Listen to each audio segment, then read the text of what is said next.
శ్రీ నారాయణ రెడ్డి సార్ని కూడా వేదిక అలంకరించవలసిందిగా కోరడమైనది. అలాగే మన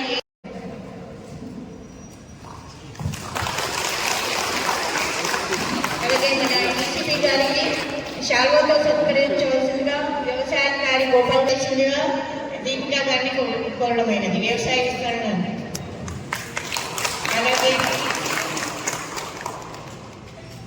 అలాగే మన మరియు కోరడమైనది. అలాగే మన ఏడీ సార్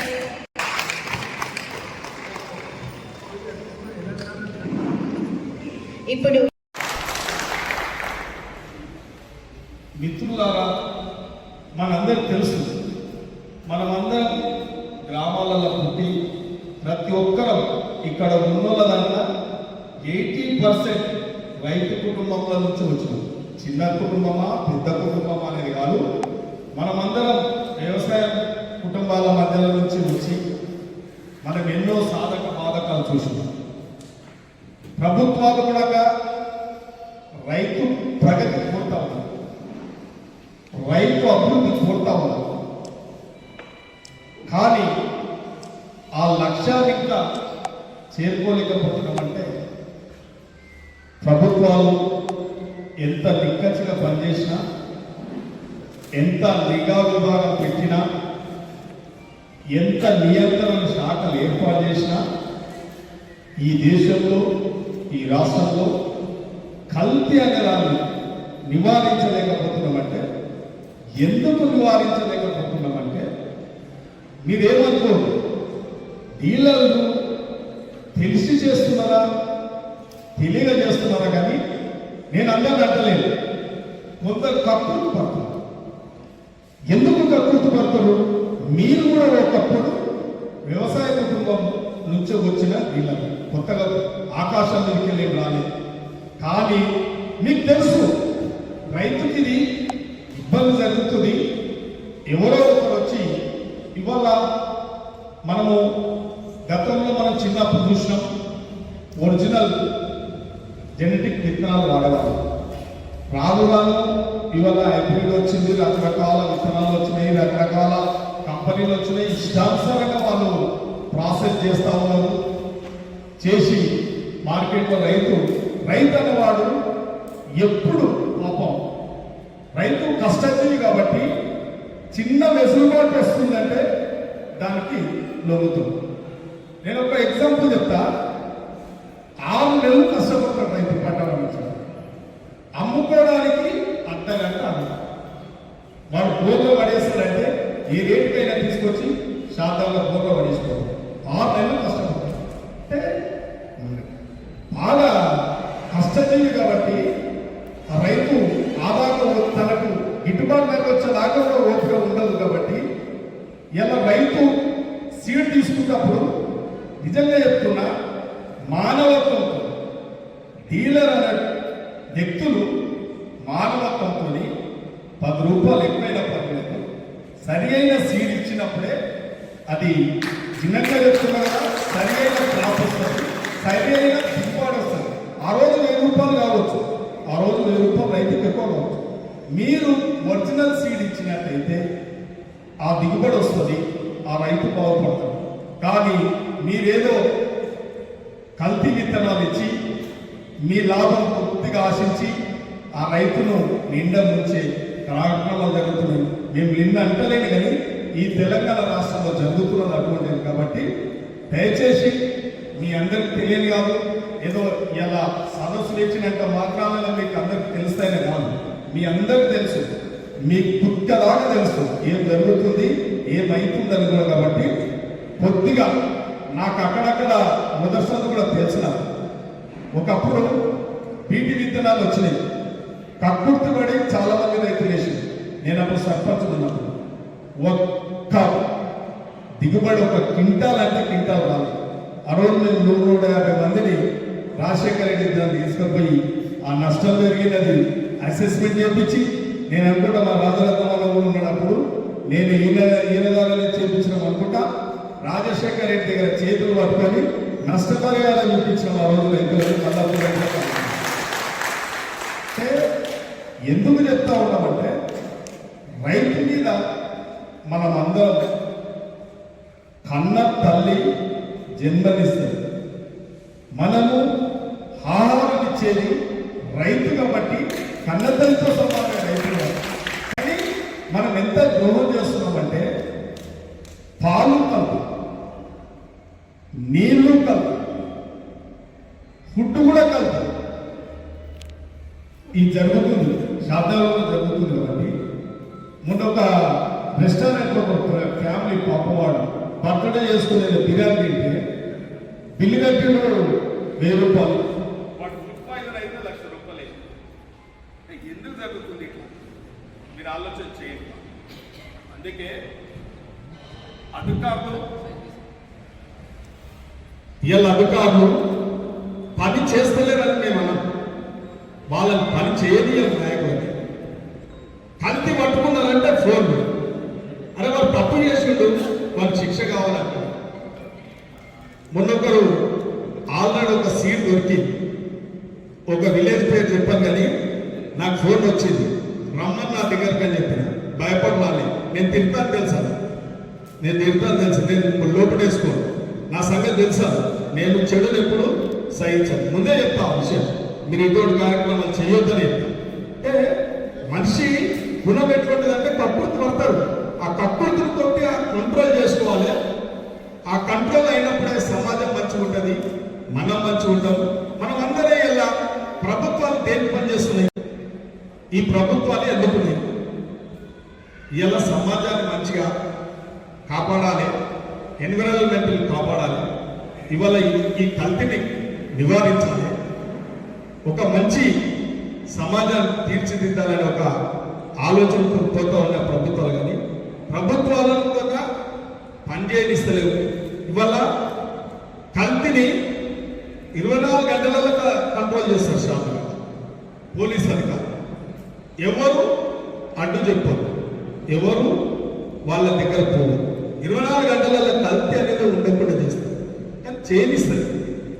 ఇది జరుగుతుంది కాబట్టి ఎంతో కొంత మన బాధ్యత, ఉద్యోగ బాధ్యత కాబట్టి డిపార్ట్మెంట్లతో కూడా నేను విజ్ఞప్తి చేస్తున్నా, కొద్దిగా బాగా నివారించాలి. తప్పకుండా నాకు తెలిసిన కాడికి సీడ్ ఇప్పటికీ కొద్దిగా అక్కడక్కడ కల్తీ సీడ్ వచ్చినట్టు కూడా నాకు కూడా ఉంది ఇన్ఫర్మేషన్. కాబట్టి తప్పకుండా దాన్ని నివారించడానికి, దాన్ని అరికట్టడానికి డీలర్ మహాశయులకు నా విజ్ఞప్తి, మీరు కక్కుర్తి పడకండి. మీరు రైతుకు ఒరిజినల్ సీడ్ ఇవ్వండి. రైతుకు ఏదో డబ్బులు తక్కువ అని చెప్పి మీకు తెలుసు అది విత్తనం కరెక్ట్ కాదు, రేపు పొద్దుగాల అది సరి అయిన దిగుబడి రాదని తెలుసుకోవడం కాబట్టి ఇస్తారు. కాబట్టి అటువంటి సీడ్ ఇవ్వకండి.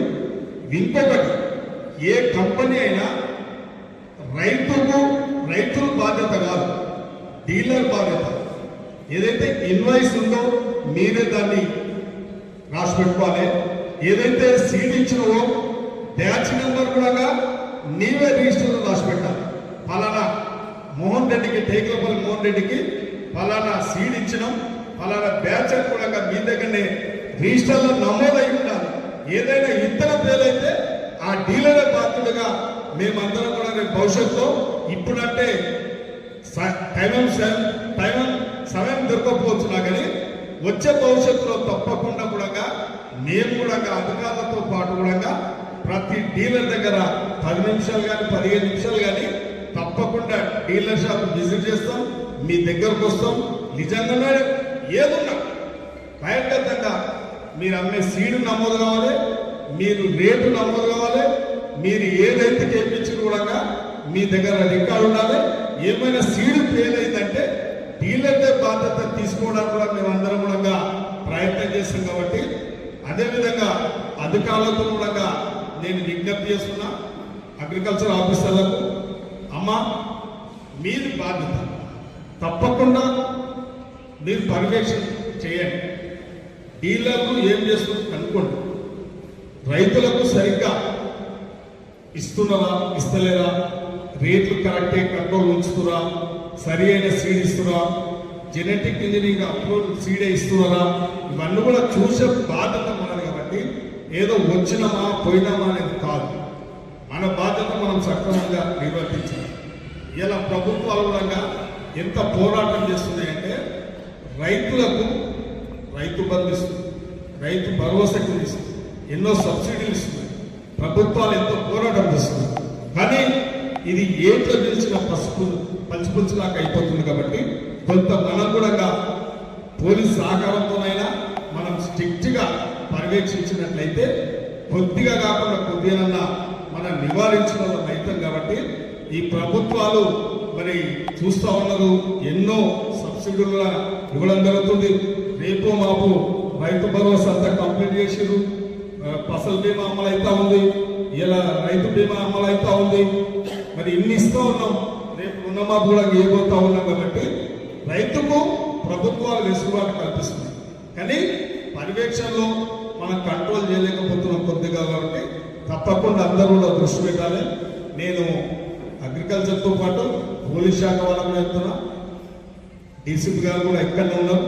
సార్ ఏదున్నా షాద్ నగర్లో నేను కూడా ఇన్వాల్వ్మెంట్ కాదు, కొద్దిగా మీరు కంట్రోల్ చేస్తూ ఉన్నారు. నేను అపోజిషన్ ఉన్నప్పుడు చూసినా మీరు చాలా స్ట్రిక్ట్, చాలా హుందాగా ఉంటారు, రాజకీయాలకు లొంగరు, న్యాయం ధర్మం కాపాడుతారు. కాబట్టి కల్తీని నివారించడానికి నేను యాజ్ ఎమ్మెల్యేగా సహకరిస్తా సార్. మీరు అందరూ కూడా ఎంతో కొంత కంట్రోల్ చేస్తే బాగుంటా, సమాజం బాగుంటుంది. కాబట్టి కొంత ఎవరో ఒక్కడో ఏదో ఒక దగ్గర స్టార్ట్ కాకపోతే ఎవరికి భయం ఉండదు. కాబట్టి మీ ద్వారా మన డిపార్ట్మెంట్ ద్వారా కూడా ఒక స్ట్రిక్ట్గా చెప్పి దాని మీద నిఘా పెట్టి ఒకరిద్దరిని ఎవరన్నా కల్తీకి పాల్పడినట్టయితే వాళ్ళ మీద ఉక్కుపాల మోపితే కొద్దిగా భయం ఉంటుంది. కాబట్టి రైతులు ఏం చేసుకుంటాం. కాబట్టి దయచేసి మరి ఈ యొక్క తొందర ఉండే కాబట్టి అనుకోకుండా ఇలా జడ్పీ మీటింగ్ ఉంటే ఇంకా దీర్ఘంగా చర్చిస్తుంటాం. కానీ మళ్ళొకసారి అందరు అధికారులతో పాటు ఇంకేమన్నా ఇబ్బందులు ఉంటే కూడా మరి 15 రోజుల్లో కూడా మళ్ళొక అందరు పిలుచుకొని ఆ రోజు ఇంకా మంచిగా మళ్ళొక అవగాహన సదస్సు కల్పించుకునే ప్రయత్నం చేద్దాం. మన డీసీపీ శంషాబాద్ శ్రీ కేనారెడ్డి ఐపీఎస్ గారికి, ఆ తర్వాత మన పెద్దలు యాదయ్య గారు, మార్కెట్ చైర్మన్ గారు, అట్లానే మన మున్సిపల్ చైర్పర్సన్ నరేంద్ర గారు, ఇక్కడ వచ్చిన ఆల్ డీలర్స్ సీడ్స్ సంబంధించిన వాళ్ళు, క్రిమి సంహారక మందులకు సంబంధించిన వాళ్ళు, ఎరువులకు సంబంధించిన డీలర్స్ అందరూ, అట్లానే మా మీడియా మిత్రులు, తర్వాత అగ్రికల్చర్ అధికారులు, నా పోలీస్ ఆఫీసర్స్, ఇది వచ్చిన నాయకులు అందరికీ నా యొక్క నమస్కారాలు. ఇప్పుడు ఈరోజు ఈ యొక్క సదస్సు ఏర్పాటు చేయడానికి ముఖ్య కర్త కర్మక్రియ మన శాసనసభ్యులు సార్ ఏంటంటే మనకు వానాకాలం వచ్చింది, పంటలు రైతులు వేస్తారు, నష్టపోతారు, వాళ్ళ జీవితాలు ఆగమైంది. అట్లా కావద్దు. కాబట్టి దీంట్లో కర్త కర్మక్రియ డీలర్సే అధిక లాభాల కోసం లాభాపేక్ష అనే ఆలోచనతో స్వార్థంతో రైతుల జీవితాలతో ఆగం చేస్తారు, ఆడుకుంటారు. కాబట్టి వీళ్ళు డీలర్స్ చక్కగా ఉంటే సిస్టమ్ అంతా నీట్గా ఉంటుంది. వీళ్ళు ఆశపడితే రైతు అనేవాడు చిన్నకారు రైతు, సన్నకారు రైతులు ఉంటారు. వాళ్ళకి ఏదో వస్తుంది, 10 రూపాయలు తక్కువ వస్తుంది అని ఆశతోటి ఒక సీడ్ కొనుక్కుంటారు. బట్ దిగుబడి వచ్చేప్పటికి చివరికి ఏమి రాకపోవచ్చు. దాంతో తన కుటుంబం కూడా తను ఏదైనా ఆగం చేసుకుంటే తన కుటుంబం ఆగమై కూడా పడుతుంది. అట్లా రైతులు ఎవరు ఆగం కావద్దు. మన కాన్స్టిట్యున్సీలో రైతులు ఇంత హ్యాపీగా బతకాలి, ఆర్థికంగా సౌలభ్యంగా ఉండాలి. కాబట్టి ఒక అగౌరవం ఏర్పాటు చేయండి ఏడీ గారిని మన ఎమ్మెల్యే గారు ఆదేశిస్తే ఈరోజు ఈ మీటింగ్ కండక్ట్ చేయడం జరిగింది. దీంట్లో అన్ని రోల్స్ ఉండాలి. ఇక్కడ నాడు అగ్రికల్చర్ ఆఫీసర్లే కాదు, నాయకుల బాధ్యత, డీలర్స్ బాధ్యత, పాత్రికల బాధ్యత కూడా ఉండాలి. అట్లానే మా డీసీ సార్ కూడా ఆయన కూడా కొన్ని సలహాలు ఇస్తే మంచిగా దేశంతో అందరం ఈరోజు ఈ యొక్క సంభాషణ హాజరు కావడం జరిగింది. మెయిన్ కాన్సెప్ట్ ఒకటే, ఎవరి జీవితాలు ఎవరు ఆగాలి చెప్తా ఉన్నారు. PT1 ఏంటి, PT2 ఏంటి, PT3 ఏంటి. మనకి PT1 ఈరోజు ఉపయోగం లేదు. PT2 ఇతర కాటన్ ఎన్ని కూడా మన మాట ఓన్లీ కాటన్. ఈరోజు రైతులు నష్టపోయేది కాటనే. మనకి చిన్న చిన్న చాలా బీక్ సీడ్స్ వస్తూ ఉంటాయి. ఏంటిది మన టమాటా సీడ్స్ వస్తాయి, అట్లా అయినాక వేరే క్రాప్స్ మిర్చి సీడ్స్కి వస్తాయి. దానివల్ల పెద్దగా నష్టం జరుగుతుంది, మేము ఎక్కడ చూస్తలేము. బట్ కాటన్ ఏంటంటే ఎకనామికల్ కన్సర్న్లో ఫినాన్షియల్గా 4 రూపాయలు డబ్బులు సంపాదించుకోవడానికి వచ్చే ఒకటి మనకి. అందుకే కాటన్ అంటూ ఉంటాం. ఒక రైతు 1 కింటా దిగుబడి తీసుకుంటే కనీసం 8,000 రూపాయల డబ్బులు ఆయనకు అందించే అవకాశం ఉంటుంది. ఆయన పెట్టే బదులు ఒక 40% అమ్మడానికి ఇంటికి వచ్చే అవకాశం ఉంటుంది. కాబట్టి ఈ BT3 అనే విత్తనం అనేది మనకు ఎక్కడ కూడా తీసుకోవద్దు. చాలా మంది స్వలాభం కోసము బ్రాండెడ్ లేకుండా ఎక్కడో లూజ్ సీడ్స్ తీసుకొచ్చి ఇస్తూ ఉంటారు రైతులకి. మీరు పొరపాటు తీసుకోవద్దు. ఖచ్చితంగా మీరు కొనే విత్తనము బ్రాండ్ అయి ఉండాలి. దాన్ని మీకు తెలిసి ఉంటుంది ఖచ్చితంగా, ఎందుకంటే మాకంటే మీకు ఎక్కువ ఉంటుంది రైతులకి. జనరేషన్ ఎంత పర్సెంటేజ్ ఉండాలి, బ్రాండ్ అసలు ఉందా లేదా, సీల్ ఉందా లేదా, కాస్ట్ ఆఫ్ అమౌంట్ ఎంత ఉంది, దాంట్లో 834 రూపాయలు కూడా దాకా ఎక్కువ రేట్ ఏమి ఇస్తున్నారు లేదా, మనం ఎంత అమౌంట్ ఇవ్వాలని కూడా ప్రతి రైతు తెలవాలంటే అగ్రికల్చర్ అధికారులు మన పెద్ద మనిషి యాదయ్య గారు చెప్పినట్టు మనం మీటింగ్స్ కండక్ట్ చేయాల్సిన డీలర్స్ కాదు, రైతులకు కూడా చేయాలి. మనకు తెలుసు మనకు రైతులకు కండక్ట్ చేయడానికి ఎలక్షన్ కూడా అవసరం లేదు, నాయకులకు కండక్ట్ చేయడానికి అవకాశం ఉంటుంది. రైతులకు అట్లా కాదు, రైతుల సదస్సు అవగాహన కల్పించడానికి ఒక గ్రామానికి 10 గ్రామం, ఒక మండలానికి ఏఈ గారు ఉంటారు, మొత్తం మీద కాంగ్రెస్ ఒక ఏడీ గారు ఉంటారు. వాళ్ళ లెవెల్లో వాళ్ళు అంటూ ఉంటారు, మీరు మీడియాలో పెట్టచ్చు, సోషల్ మీడియా పెట్టచ్చు, వాట్సాప్ పెట్టచ్చు, మీ స్టాక్ ఎంత ఉంది, ఎంత పోయింది, ఎంత మిగిలింది అని కూడా తెలుసుకోవచ్చు. అది కష్టం కూడా కాదు, ఎందుకంటే సామాజిక మాధ్యమాలు ఎట్లా వచ్చేసినాయి అందరికీ కూడా, మనం ఎవరికి చెప్పాల్సిన అవసరం లేదు. ప్రతి ఒక్కళ్ళ తెలుసు డీలర్కి నేను తప్పు చేస్తున్నా, నా వల్ల ఒక కుటుంబం నష్టపోతుంది, ఒక గ్రామం నష్టపోతుంది, లేక ఒక కాన్సెప్ట్ నష్టపోతుంది, ఒక రాష్ట్రం నష్టపోతుంది అనే పరిస్థితి డీలర్లో ఉండాలి. డీలర్ చక్కగా ఉంటే రైతు 100% చక్కగా ఉంటాడు. డీలర్ ఆశపడితే రైతు ఆగమైంది. సో దయచేసి నా యొక్క రిక్వెస్ట్, ఎమ్మెల్యే గారి ఉద్దేశం కూడా అదే, డీలర్స్ అందరూ కూడా సక్రమంగా ఉండాలి. ఎవరికి రైతులు ఆగం చేయదు, మీరు కరెక్ట్ ఉంటే మీరు కరెక్ట్గా పనిచేయమని చెప్తున్నారు అందరు రైతులకి. దీనిలో ఒకటే యాక్ట్ లేవు, సార్ చెప్పినట్టు ఒక చట్టం లేదు. మీ అందరూ తెలిసినట్టు కామన్ చేయడం చీటింగ్, ఏదైనా తప్పు చేయి 424 కేసు పెట్టేస్తారు పోలీసు ఆఫీసర్స్. దాంతోపాటు విత్తనాలు అనేటప్పటికీ సీడ్ యాక్ట్ 1960 వచ్చింది, section 19 class 1 of seed act. దానిలో పనిష్మెంట్ ఉంటుంది, పోలీసు వాళ్ళు దాని మీద కేసు చేస్తారు. అట్లానే క్రిమి సంహారక మందులు బ్రాండ్ లేకుండా లూజ్గా మందులు అయితే సెక్షన్ 29 క్లాస్ 1 ఆఫ్ ఇన్సెక్టిసైడ్ యాక్ట్లో కేసు చేస్తారు. అట్లానే ఇదంతా కూడా అప్లైపోతుంది, ఎన్విరాన్మెంట్కి వెళ్తుంది. అంటే మనం చేసే పని వల్ల ఎన్విరాన్మెంట్ కూడా మనకు ఇబ్బంది పడుతున్నాం. కాబట్టి దాని సెక్షన్ 15 క్లాస్ 1 ఆఫ్ 1986లో ఒక క్లాస్ పడుతుంది, దాంట్లో పనిష్మెంట్ 5 years ఉంటుంది. అట్లానే బ్రాండ్స్ రోజు అట్లానే అన్ని కూడా మనకి ఎక్కడ కూడా బ్రాండ్ లేదు. ఆయన చెప్పినట్టు 468 ఒరిజినల్, 471 యూజ్ చేస్తాయి. అట్లా 467 కూడా ఐపీసీ 10 years ఆఫ్ ఇంప్రూవ్మెంట్ ఉంటుంది. ఇది కూడా మీనివైల్ 120 కాన్సెప్ట్స్ కూడా యాడ్ చేస్తారు. ఇవన్నీ పీనల్ సెక్షన్స్. సార్ చెప్తే ఈసీ యాక్ట్ సెక్షన్ 6A అనేది అప్లికబుల్ టు ఆల్. మాకు అట్లా వచ్చినప్పటికీ సెక్షన్ 7 ఆఫ్ ఈసీ యాక్ట్లో మేము కేసు సెక్షన్ తీసుకుంటాం. దీనిలో సీడ్ యాక్ట్లో సెక్షన్ 19 కింద వాళ్ళ సీడ్ శాంపుల్ తీసుకొని ల్యాబ్ పంపించుకొని వాళ్ళు ఫైండ్ అవుట్ చేసిన తర్వాత మనకాడ యాక్ట్ నడుస్తుంది. కానీ మీనివైల్ అది యొక్క బేస్ ఆఫ్ రిపోర్ట్, ఆ రిపోర్ట్ పేరు వాళ్ళకి పనిష్మెంట్ వస్తాయి. కాకపోతే పెద్దమని చెప్పినట్టు ఎక్కడ శిక్షలు కూడా మేము చూస్తలేవు, ఎవరు పనిష్మెంట్ వచ్చింది, నువ్వు ఏం చేసినావు, ఎక్కడ చేసినావు అనే దాంట్లో వాస్తవాలు ఉన్నాయి. కోర్టుకి వెళ్ళిన తర్వాత కోర్టు పరిధిలో మనం కొంతమంది సాక్షులుగా ఆఫీసులు పెడతా ఉంటాం. సో ఆ టయానికి 2 years పోలీసుకి అందరూ మర్చిపోతూ ఉంటారు. సో ఇదే ఇతిహాసం అక్కడ కూడా ఉండాలి. చట్టం కోర్టు పరిధిలోకి వచ్చినప్పుడు, కోర్టు రైలుకి వచ్చినప్పుడు మనకు ఒక్కడి పని చేయాలని రావాలి. అడిగి డీలర్ ఎవరి మీద కేసు అవుతుంది, డీలర్ మీద కేసు అవుతుంది. లూజ్ సీట్ తీసుకుని రైతు మీద కేసు అవుతుంది. ఎందుకంటే ఆయన కొనవద్దు, ఈయన ఇవ్వద్దు అని చట్టం చెప్తుంది. కాబట్టి చిన్నగా ఇబ్బంది పెట్టదు. కాబట్టి సాక్షుల మీద తీసుకుంటాం. ఒక్కోసారి నిజంగా ఆయన రోడ్లు బిజినెస్ రోడ్లు ఉంటే ఖచ్చితంగా ఆయన ముద్ద యాక్టివేట్ చేస్తాం. లాస్ట్ 2-3 years వచ్చిన తర్వాత డీలర్ మన వాళ్ళు వస్తూ ఉంటాయి, పోలీసా ఏం సార్ అని చెప్పేసి కోర్టులలోనే నడుస్తూ ఉంటాయి కూడా. సో మనం తప్పు చేసిన వాడికి పనిష్మెంట్ రావాలని కాన్సెప్ట్ ఉన్న రోజు ఖచ్చితంగా ఇది ఆగిపోతుంది. చట్టాలు మనం తీసుకురాలేదు. స్వాతంత్రం వచ్చిన తర్వాత 55లో ఈసీ యాక్ట్ వచ్చింది, 66లో సీడ్ యాక్ట్ వచ్చింది, 68లో ఇన్సెంటివ్ యాక్ట్ వచ్చింది, 86లో ఎన్విరాన్మెంట్ యాక్ట్ వచ్చింది, ఐపీసీలో 87 వచ్చింది. యాక్ట్ లేదంటే రాను రోజు రోజుకి కల్తీ ఏర్పడుతుంది. ఈ అడల్ట్రేషన్ తోటి మన జీవితాలు ఆగమవుతున్నాయి, కుటుంబాలు ఆగమవుతున్నాయి. ఈ ఫేక్ సీడ్స్ తోటి, స్టాండర్డ్ సీడ్స్ తోటి మొత్తం కుటుంబాలు ఆగమవుతున్న దృష్టితో చట్టాలు తీసుకొచ్చాం. ఈ చట్టాలు పదిలంగా ఉన్నాయి, కాకపోతే మన మనసులో పదిలంగా ఉండాలి. దయచేసి అందరూ అధికారులు మీరు మీ డ్యూటీస్ స్థితిలో పనిచేయాలి. మా కాడ చూసి మేము ఖచ్చితంగా స్థితిలో చేస్తాం. ఎందుకంటే ఎంత యాక్ట్ ఉండకపోతే, ఈ చట్టంలో పోలీసులు భయం లేకపోతే, ఇప్పుడు అగ్రికల్చర్ ఆఫీసులు అరెస్టింగ్ పవర్స్ ఉండవు. వాళ్ళు ఎంతసేపు కేసు బుక్ చేయాలి, సమ్మన్ రావాలి, సమ్మన్ నుంచి కోర్టు రావాలి, ఇది నడుస్తూ ఉంటుంది. బట్ పోలీసులకు అట్లా కాదు. అరెస్ట్ పవర్స్ పోలీసులు యాక్ట్లో ఉంటుంది. వాళ్ళు కేసు పెడుతుంది, అరెస్ట్ చేస్తారు, రిమాండ్ చేస్తారు. ఆ ఎఫెక్ట్ పబ్లిక్ తెలుస్తుంది. సో దయచేసి అందరూ అది కాదు, అలాంటి డీలర్స్ కూడా, మీడియా మిత్రులు కూడా ఈ ఆస్పెక్ట్లో అందరూ కూడా అవేర్నెస్ కల్పించాలి. రైతులకు కష్టాలు బాగా తెలవాలి. అట్లాగే మనం ఈ ఆస్పెక్ట్లో ఎవరు కూడా ఎటువంటి రికమెండేషన్ చేయదు. ఖచ్చితంగా మన పీనల్ సెక్షన్ ఉన్నా కానీ సృష్టించగలిగితే తప్పకుండా మనం అనుకున్న స్టేజ్లో ఈ మన యొక్క కాన్స్టిట్యున్సీ స్టేట్ దేశము మంచిగా ఉంటుందని నేను అనుకుంటున్నాను. అట్లాగే నేను సపోర్ట్ కావాలి. Thank you.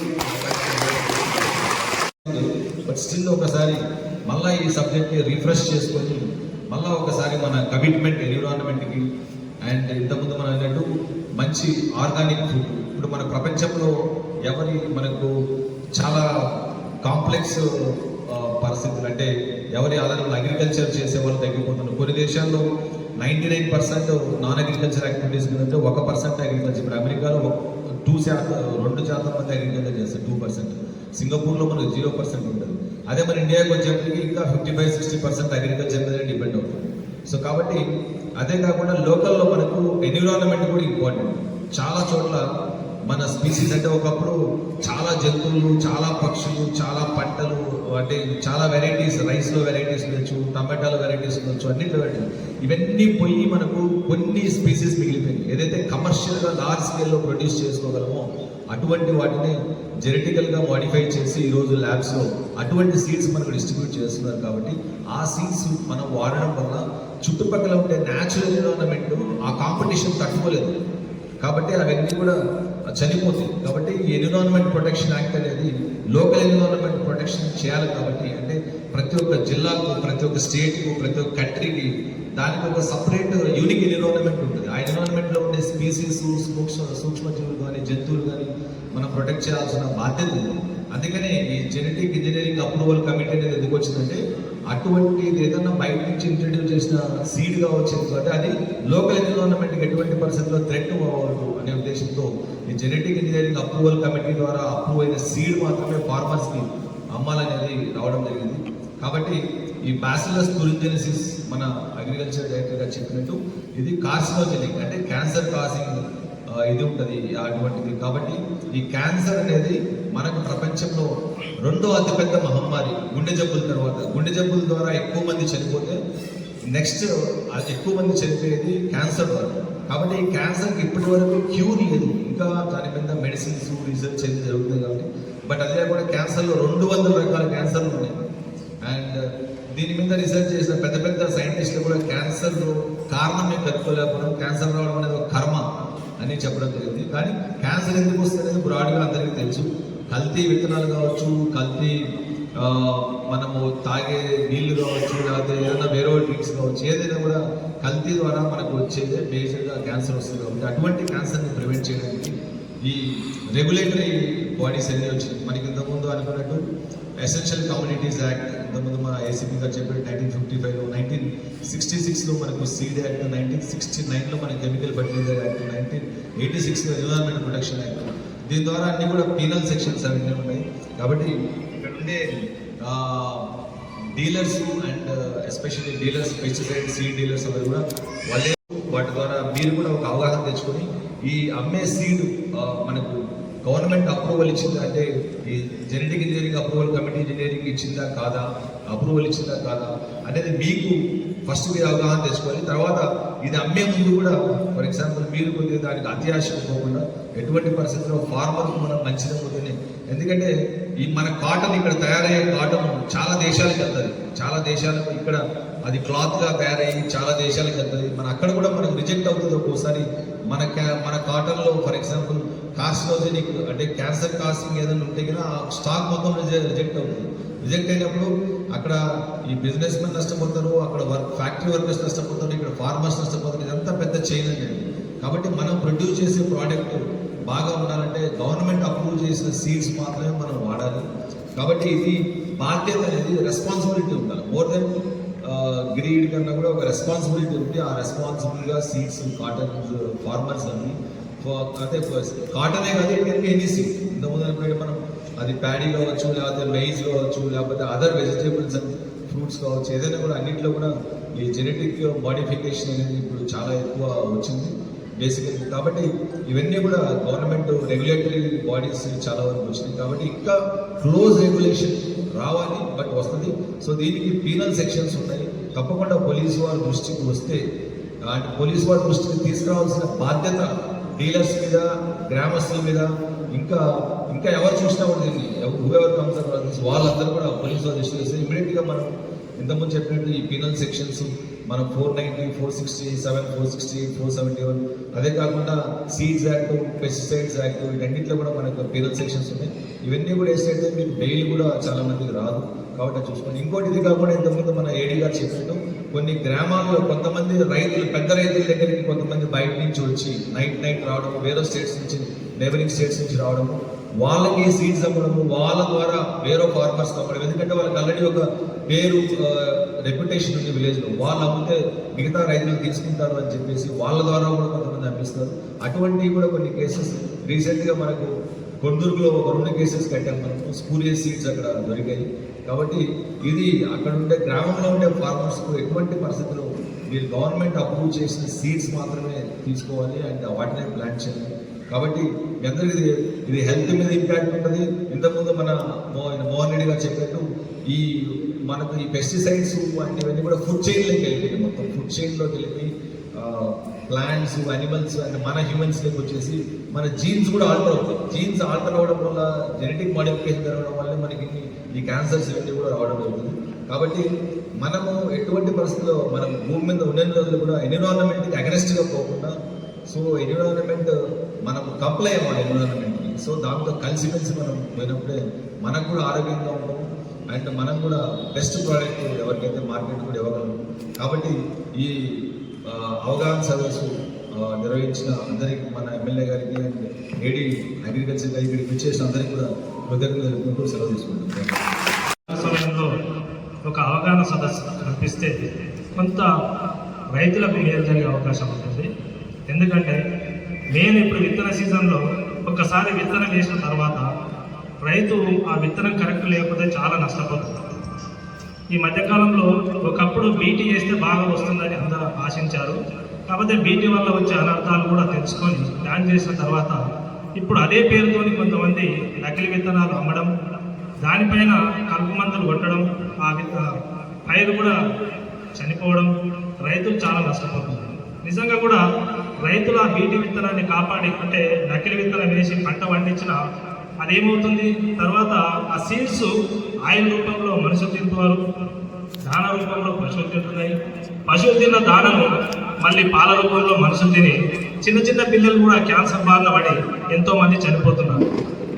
క్యాన్సర్ వచ్చి హాస్పిటల్లో పడ్డంత వరకు కూడా చాలా మందికి తెలుస్తలేదు.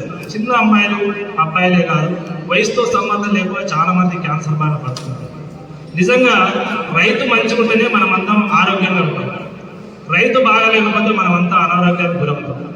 వాస్తవంగా ఏంటంటే మనం ఎంత సంపాదించడం అనేది ముఖ్యం కాదు, మనం ఎంత ఆరోగ్యంగా ఉండడం అనేది ముఖ్యం. మనం ఆరోగ్యంగా ఉండాలంటే మనం తీసుకునే పదార్థాలు ఆరోగ్యంగా ఉండాలి. మనం తీసుకునే పదార్థాలు ఆరోగ్యంగా ఉండాలంటే రైతుకు ఒక అవగాహన ఉండాలి. అరే ఈ పంట వేయచ్చు, ఈ పంట వేయద్దు, ఈ పంట మీద ఈ క్రిమిసంహారక మందు కొడితే ఇది మన దుష్ప్రభావం చూపుతుంది కాబట్టి ఇది వేయొద్దు అనేది ఒక అవగాహన కావాలి. దానికోసం ఇక్కడున్న డీలర్లు కావచ్చు, ఇతర వ్యాపారులు కావచ్చు, రైతు వచ్చినప్పుడు మంచి సలహాలు ఇవ్వాలి, సూచనలు ఇవ్వాలి. మంచి పంటలు అంటే మనిషికి ఆరోగ్యకరమైన ఉత్పత్తులు పండించడానికి కొంచెం సలహాలు ఇస్తే భవిష్యత్ తరాలన్నా బాగుంటాయి. 80 ఏళ్ళ వృద్ధులు కూడా హాయిగా తిరగలుగుతున్నారు. 40-50 ఏళ్ళ రాగానే మోకాల నొప్పులు, అనారోగ్య సమస్యలు, గుండెపోట్లు, ఈ మధ్యలో చూస్తే చాలా గుండెపోట్లు వస్తున్నాయి. కారణం ఏంటి?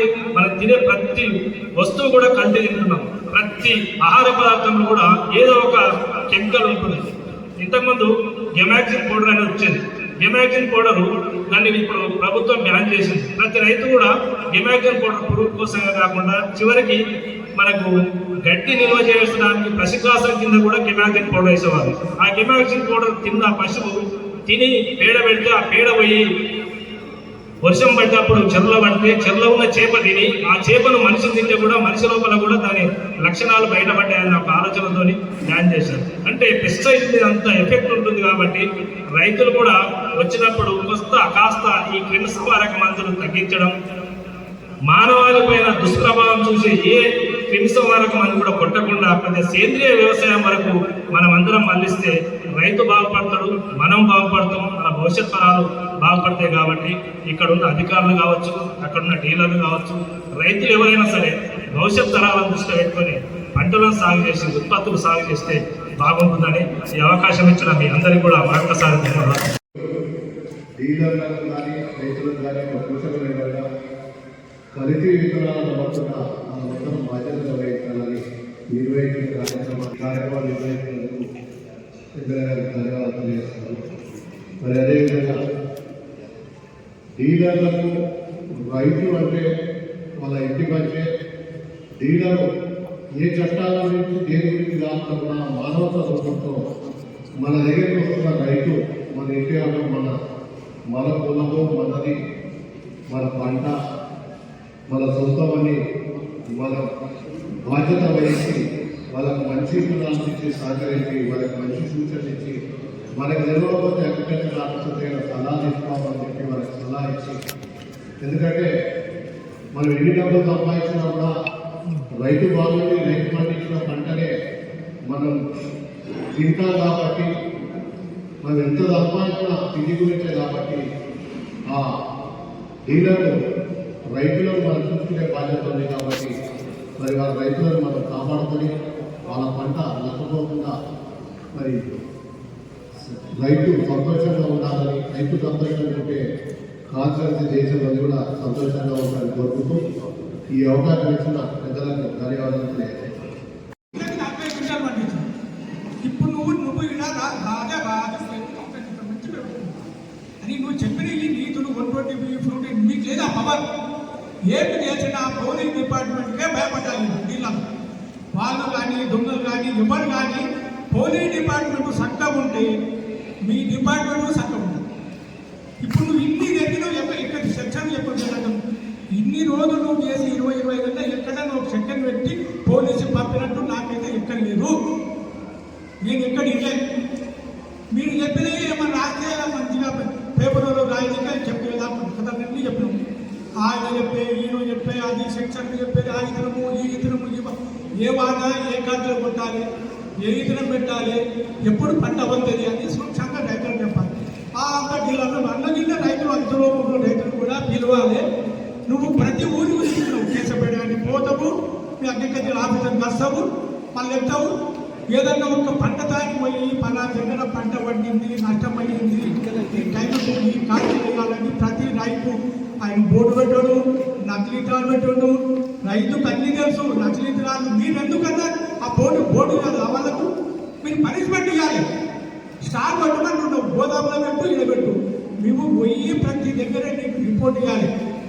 అగ్రికల్చర్ ఆఫీసర్కు మా దగ్గర ఇంత మిగిలింది అని ప్రతి డీలర్ నీకు ఇప్పుడు టెలిఫోన్ వచ్చింది ఎక్కడ ఉన్నా ఏం మాట్లాడుకుని బొమ్మలాగా చూపిస్తున్నారు. అట్లాగా బొమ్మలాగా నీకు ప్రతి డీలర్ నీకు చూపెట్టాలి. బోర్డు కూడా నీకు చూపించాలి. నువ్వు కొత్త బోర్డు వాడాలి ముఖాలు. దానికి అవకాశం ఇచ్చిన పెద్దలకు అందరికీ నమస్కారాలు. విలేకరులు గట్టి రాయాల్సి అగ్రికల్చర్కు మాకు రైతుల గురించి రాయాలి.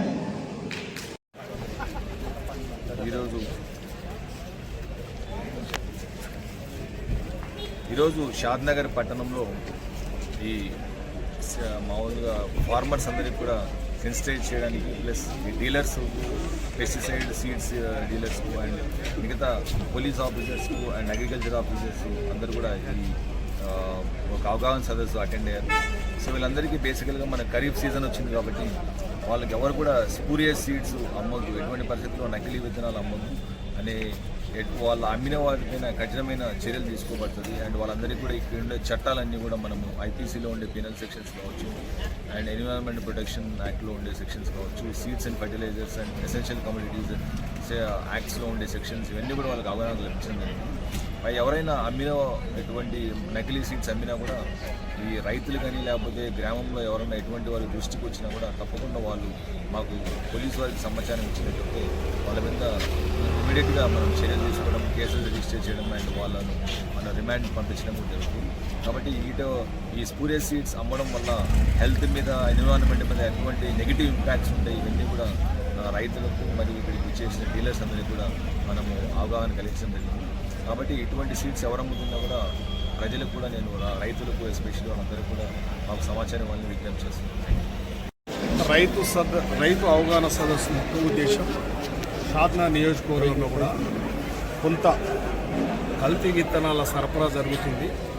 ఇది విత్తనాలు నాటే సమయం కాబట్టి రైతు మోసపోకుండా కల్తీ సరఫరా కాకుండా నివారించడానికి సంబంధిత అగ్రికల్చర్ అధికారులతో పాటు పోలీస్ శాఖ మిగతా విలేకరుల అందరి సమక్షంలో రైతుల సమక్షంలో కల్తీకి సరఫరా చేయడానికి తావు లేదనే విధంగా కూడా ఎక్కడైనా కల్తీ సరఫరా ఇటైతే ఉక్కుపాదం మోపటం అనేది ఈ యొక్క రైతు అవగాహన సదస్సు ఏర్పాటు చేయడం జరిగింది.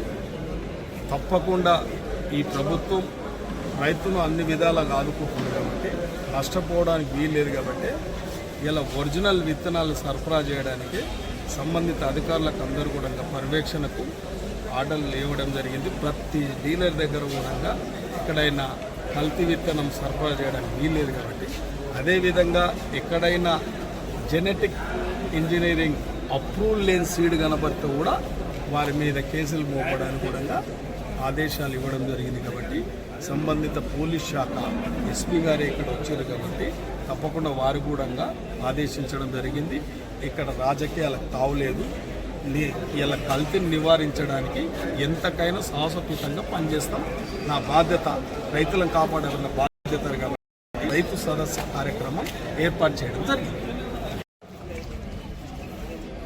వానాకాలం సీజను ఆరంభమవుతున్న సందర్భం లోపల రైతులకు నాణ్యమైనటువంటి విత్తనాన్ని అందించాలనే ఉద్దేశంతో మరి ఈ విత్తనాన్ని సరఫరా చేసే విత్తన డీలర్లతోటి ఒక అవగాహన కల్పించేసి నాణ్యమైన విత్తనాన్ని సరఫరా చేయాలనే ఉద్దేశంతో మరి ఈ డీలర్లకు అధికారులకు అవగాహన కార్యక్రమాన్ని ఈరోజు షాద్నగర్ డివిజన్ లోపల ఏర్పాటు చేయడం జరిగింది. ఈ కార్యక్రమానికి గౌరవ శాసనసభ్యులు కె శంకరయ్య గారు, అదేవిధంగా శంషాబాదు డీసీపీ నారాయణ రెడ్డి గారు హాజరు కావడం జరిగింది. మరి రైతులకు అదేవిధంగా డీలర్లకు చక్కటి సూచనలు సలహాలు అందించడం జరిగింది. ఎవరైనా నాసి రకం విత్తనాలు సరఫరా చేసినట్టయితే అటువంటి సరఫరాకు పాల్పడుతున్నటువంటి వ్యక్తులపైన కఠినమైనటువంటి చర్యలు చట్టరీత్యా తీసుకోవడం జరుగుతుందంటని మరి ఇటు వ్యవసాయ అధికారులు అదేవిధంగా పోలీస్ అధికారులు డీలర్లకు హాజరైనటువంటి రైతులకు అందరికీ కూడా సూచించడం జరిగింది. ముఖ్యంగా పత్తి లోపల ఈ గ్లైసిల్ BT3 అని చెప్పబడే ఈ రకాన్ని మరి ప్రభుత్వం చేత అంటే GEAC genetic engineering approval committee చేత అనుమతించలేదు కాబట్టి మరి ఆ విత్తనము మార్కెట్లకు రావడానికి వీలు లేదు.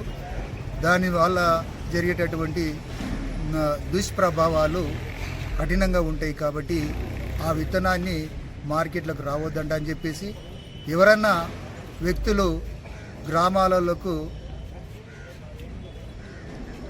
తెల్ల సంచుల రూపం లోపల గ్రామాలకు వచ్చి రైతుకు కట్టబెడుతున్నటువంటి విషయాలు తెలిసినట్టయితే ఇటు అధికారుల దృష్టికి తీసుకురావాలంట అని చెప్పేసి కోరడం జరిగింది. మరి అటువంటి విత్తనము అమ్మేటటువంటి వ్యక్తులపైన ఎన్విరాన్మెంటల్ ప్రొటెక్షన్ యాక్ట్ కింద చాలా కఠినమైనటువంటి శిక్షలు విధించబడతాయి. శిక్ష పడడానికి మరి వ్యవసాయ శాఖ పోలీస్ శాఖల ఆధ్వర్యం లోపల చర్యలు చేపట్టడం జరుగుతుందట అని చెప్పేసి అందరికీ తెలియపరచడం జరిగింది. మీరు సూచించినట్టుగానే కాన్స్టిట్యున్సీ లోపల ఉన్నటువంటి ఈ 110 మంది డీలర్ల దగ్గర ఈ సీజన్ లోపల సేల్స్ రిజిస్టర్ ఒకటి ఓపెన్, ఏ విత్తనము ఏ వెరైటీ లాట్ నంబర్ ఎంత కంపెనీ ఏ కంపెనీకి సంబంధించినది అనేది అన్ని వివరాలు కూడా ఆ రిజిస్టర్లో పొందుపరచ